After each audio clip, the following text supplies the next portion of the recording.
오늘은 희귀질환 중에 하나예요. 후종인대고라증이라는 것이 있는데 그것에 대해서 알려드릴게요. 자, 주로는 목이 아프고 팔이 저리고 이러면은 목 디스크를 많이 의심하시죠. 근데 목 디스크가 아닌 경우가 있어요.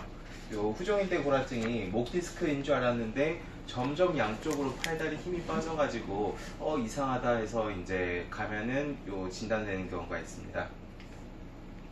후종인대고라증이라는 건요, 일단 후종인대라는 거는 이 척추 추체 뒤쪽에 길게 붙어있는 인대를 말해요. 그 후종인대라고 하는데 거기가 석회화돼서 뼈처럼 단단해지는 거예요. 그래서 엑스레이나 CT 같은 거 찍어보면 이런 식으로 뼈 조직 같은 게 이렇게 보이게 되는데요, 이걸 후종인대고라증이라고 합니다. 이게 튀어나오면서 이 뒤에 신경을 누르기 때문에 신경이 뭔가 마비가 일어나고 저리고 이런 증상들이 나타날 수 있습니다. 타입이 여러 가지예요. 이렇게 전체적으로 연속돼서 나타나는 경우가 있고요, 분절로 쪼개져서 나타나는 경우가 있고요, 요 앞에 두 개가 섞여서 나타나는 형태도 있고, 다른 데는 괜찮고 한두 마디 정도만 이렇게 붙어서 나타나는 경우도 있어요. 어쨌든 후종인대고라증은 목 디스크는 주로 한쪽으로 나타나잖아요. 근데 후종인대고라증은 요 생긴 분절 중심으로 양쪽으로 나타난다든지, 혹은 진행이 더 진행되면은 그 밑에 분절은 전부 다 뭔가 마비가 되고 저린 증상이 생긴다든지 이런 식의 증상이 생깁니다. 그래서 초기에는 주로 손저리고 뭐 이런 데 결리고 아프고 약간 목 아프고 뭐 잠 잘못 잔 것 같은 그런 증상들이랑 비슷해요. 근데 중기로 가면 이제 상지랑 하지의 감각이 좀 이상해지기 시작해요. 힘이 빠진다든지 뭐 저리다든지 이런 증상들이 나타나고요. 또 근력의 저하도 좀 같이 동반이 되고요. 후기로 갈수록 이제 문제 생긴 분절 중심으로 그 밑에는 전부 다 마비가 일어나요. 그렇기 때문에 걷는 것도 좀 힘들어지고, 또 중추 사인이란 거는 뇌에서 우리 행동하는 것들을 좀 억제하는 기전들이 있는데 그런 게 잘 안 됩니다.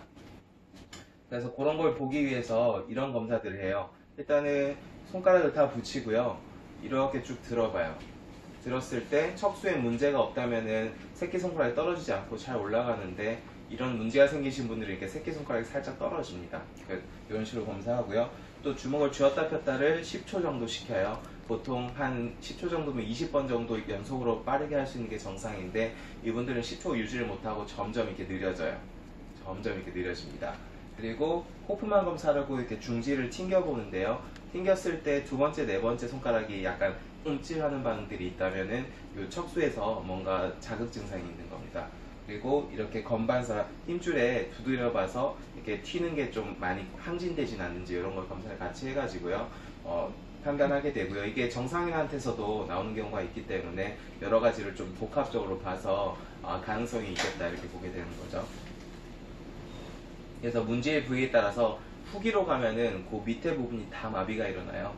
요 목에서 마비가 눌리면은 사지마비로 가고, 요 중간쯤에서 눌리면 그 중간 밑으로 가고, 밑에서 눌리면은 그 다리 쪽만 마비가 일어나고 이런 식입니다.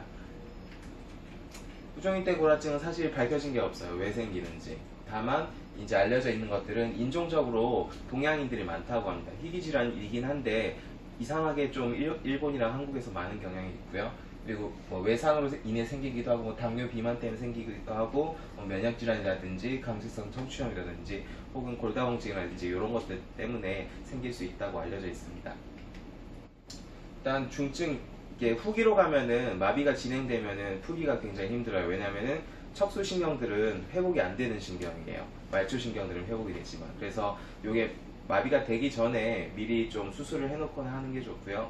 그래서 많이 좀 자라나고 있다면 그거를 잘라내는 수술들을 하게 되고, 이게 한 번 했다고 끝이 아니에요. 또 자랄 수 있어요. 한 1년에 3일 정도 자란다고 알려져 있거든요. 그럴 경우에는 몇 년 주기적으로 좀 재수술을 하기도 하고 그런 식으로 하죠.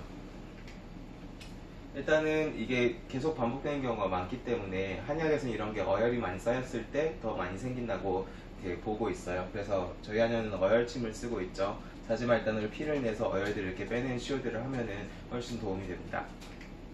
그리고 두 번째로 신경 증상이 있을 때는 주겸성분의 약침을 써요. 주겸성분의 약침이 신경을 강제적으로 안정시켜주기 때문에 이런 것들에 좀 효과적이고요. 그때 증상에 맞춰서 약침을 쓰면 훨씬 더 효과적으로 다룰 수가 있습니다. 그리고 체질적으로 섭생하는 것도 괜찮아요. 희귀질환이나 뭐 난치질환 같은 것들은 내 몸의 균형이 깨졌을 때 더 병이 심해지고 그런 특징이 있습니다. 그래서 그런 것들을 완화시키기 위해서 체질에 맞게 좀 균형에 맞는 식단을 짜고 이렇게 생활을 하면은 훨씬 낫겠죠.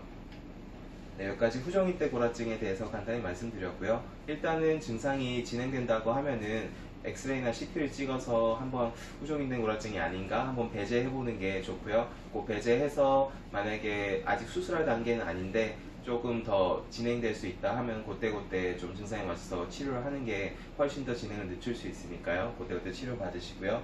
만약에 주변에 이런 것들을 좀 불편해 하시는 분들이 있다 하시면 어디로 오시면 될까요?